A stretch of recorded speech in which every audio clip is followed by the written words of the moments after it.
Sumi's daily ব্লগে তোমাদের কাছে আজকে ভোলা মাছ নিয়ে চলে আসলাম।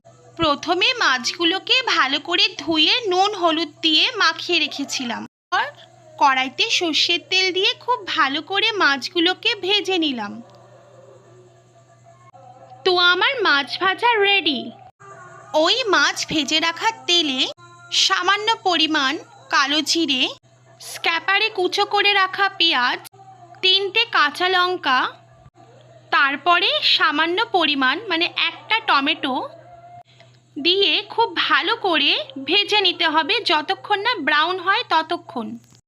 তারপর হলুদের গুঁড়ো, লঙ্কার গুঁড়ো, পরিমাণ মতো নুন আর জল দিয়ে খুব ভালো করে কষিয়ে নিতে হবে।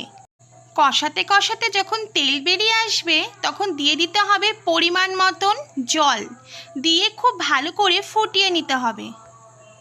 ঝোল ফুটে গেলে একে একে ভোলা মাছগুলোকে দিয়ে দিয়ে খুন্তির সাহায্যে ডুবিয়ে দিতে হবে যেন মাছের মধ্যে ঝোলগুলো প্রবেশ করে।